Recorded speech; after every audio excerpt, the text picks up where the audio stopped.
ကျွန်တော်အားလည်းပတ်သက်တဲ့ဟာတော့အဲ့တော့ပတ်သက်တဲ့ဆိုနေတယ်ပေါ့ကိုကြီးကဆိုနေပါတယ်ကျွန်တော်လည်းဆိုလို့ရပါတယ်ကိုကတော့ရှားရင်းနဲ့ဖွင့်နေတယ်ကိုပေါ့ညမန်းလေးနဲ့ဖွင့်လို့ကောင်းတယ်အမလည်းမန်းလေးနဲ့ဖွင့်နေတယ်အဲ့ဒါတော့သင်ပေးပါကျွန်တော်မန်းလေးဖွင့်လည်းကောင်းတယ်နော်ရေးတာကကိုဒီမော်နီကရေးတာမန်းလေးရေးတာကျွန်တော် series ကျတော့မန်းလေးဆိုဘန်းလေးလို့ပြောလိုက်တယ်ကျွန်တော်အခြေဘန်းလေးကကျွန်တော်စာပြနေမန်းလေးလူသားတွေမှာအမြဲတမ်းရှိတယ်မန်းလေးဟာကိုရေးပုံနေတယ်ဒါပေါ့ဘာလို့ပေးတယ်လဲဆိုတော့သုံးတဲ့ဘုရားအခါတို့လည်းကျွန်တော်ငါတို့ဆောက်တယ်ရပြီးသားများပါလေကွာမတိုက်ခွင့်ချင်းတော့သိမရှိတော့ကျွန်တော်မတိုက်ခွင့်ဒေါ်လာလဲဆိုလို့ ring ပါရကောင်တိုက်ပြီးဘွဲရနေတဲ့ချင်းချင်းနဲ့တိုက်ပြီးကျန်တဲ့ရုံပါလဲကျွန်တော်ဆိုပြီးတော့ပြီးရပတ်မယ်ပဲတော့ဒါလေးရတယ်တော်ကြီးကိုယ်ကဘာသာတက်လိုက်ကြည့်ရလိုက်တော့တော့နားပေါ်နေတာ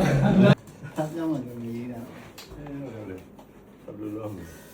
ဆိုတော့အစီအမျိုးဆိုရတော့ဆိုတော့ရတယ်ကျွန်တော်အဓိကဟိုကျွန်တော် frame ကိုသိပြီး body တင်အစီအမျိုးကြီးအဲ့ဒါပြောကျွန်တော်ကြီးလေးရမှာဟုတ်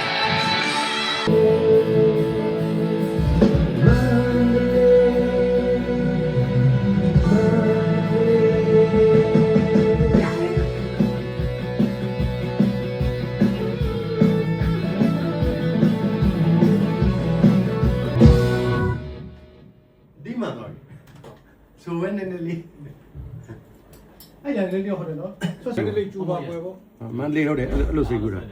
မန္တလေးကျူပါပွဲနှစ်ကျူပါပွဲကောင်းတယ်ပြီးတော့ကျတော့ဟိုကျူပါပွဲဖြစ်တော့နည်းနည်းမြန်ပါ Majesta Music Band ရဲ့ bass guitarist ဖြစ်ပါတယ်ကိုအောင်မြတ်စိန်ပါ arrangement လည်းလုပ်ပါတယ် keyboardist pianist ကိုကျော်စရာပါ Pro Music Studio ရဲ့ sound engineer လည်းဖြစ်ပါတယ်